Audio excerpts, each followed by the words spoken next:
Alright guys, so basically I maxed out my Themba Aurora tour because that's the only way I could get the last epic import parts from its special event, which I already completed, and that means two things. The first one, that I will be getting a ton of trade coins once the second part of this special event arrives the next season, and the second thing is that since I got the chance to half gold this car, it should do decently in the current classic multiplayer season, so it's time to find out how good this car actually is there. So let's get into it.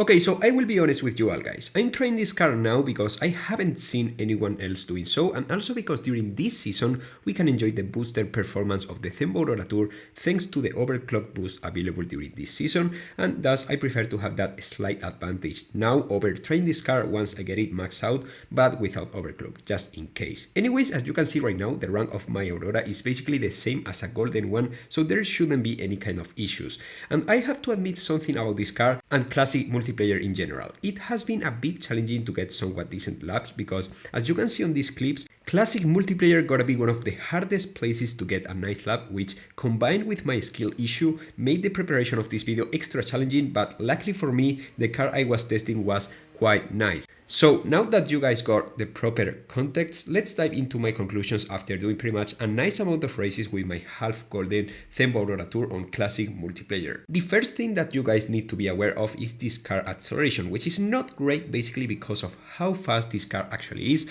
So at the beginning of some of the races you will see me lagging behind all the other rivals, which in most of the cases are using cars with clearly better acceleration. Still, with 82 points of acceleration, the Aurora can catch up pretty well, in part thanks to its not so bad nitro efficiency, which with a value of around 42 points gives a proper speed boost in terms of shockwave, so that's fine. I have to admit that this car is quite funny to drive because, thanks God, it's really floaty, so in many corners you won't lose too much top speed, and the drift radius is quite nice as well, so from that combination of stats we get a car that, despite it's not a king by any chance, it's really nice and quite competitive, all being said. Oh, and by the way, you will be able to see that I don't reach the top speed with nitro that often, and aside from my skill issue, it's because this car has a raw top speed of over 460 km per hour. So in some parts I will just save up nitro to get back my top speed after a corner instead of, using my nitro to maintain a good top speed.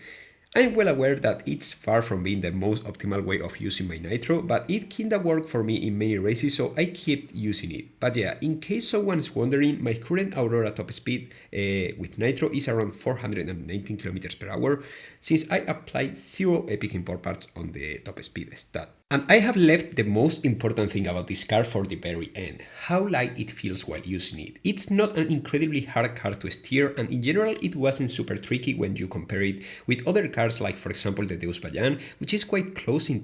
terms of rank to this Themba Aurora Tour, but I have to admit that without the floaty capabilities that the Aurora has, the Deus is in clear disadvantage. Oh, and I know I have mentioned the fact that I'm using the Aurora with overclock, but still it doesn't feel the same way as a normal golden Aurora, despite that the rank is actually higher. I guess that this is because the overclock rank is a bit exaggerated, as I mentioned in one of my videos talking about it, which is something that doesn't affect really how a car feels while using it, and if you compare the performance to a non-overclock version of the exact same car. I'm saying this because I had to complete all the multiplayer milestones on the Themba Aurora Tour multiplayer season we had last week, and back then we could only use a golden Aurora without overclock, even if you had the overclock pass, so throughout that entire season I used the Aurora, and in a nutshell it felt a bit more solid than this version. Hopefully I will get a chance to try my Aurora once it's fully gold in the next season with its respective overclock boost, which, if I'm not completely wrong, leaves it with a rank of around 5,200 points or so, close to the devil in terms of rank, but as everyone knows, way less floaty. So in other Asphalt 9 news, tomorrow we will finally get the De Tomaso P900 car hand as well as the Donkerport D8 GT01, and these two cars are quite interesting for different reasons. The De Tomaso, as everyone knows, will be available exclusively through its car hand, which will be available for basically everyone, while the Donkerport D8 GTO is a really nice C-Class underdog that I think everyone should try to get it if they have enough time to get both cars. This is one of those occasions where I don't really think that unless you have the time-limited events pass, it will be extremely hard to lock both cars if you are starting both hands from scratch, but not gonna lie, like. This community has surprised me countless times before, so I wouldn't be surprised if someone gets both cards without obtaining the events pass. But anyways, that's something I will talk about in a deeper approach in tomorrow's video. Now it's your turn, guys. What do you think about the Themb Aurora Tour Classic multiplayer performance? Are you planning to lock it at some points between both of its special event?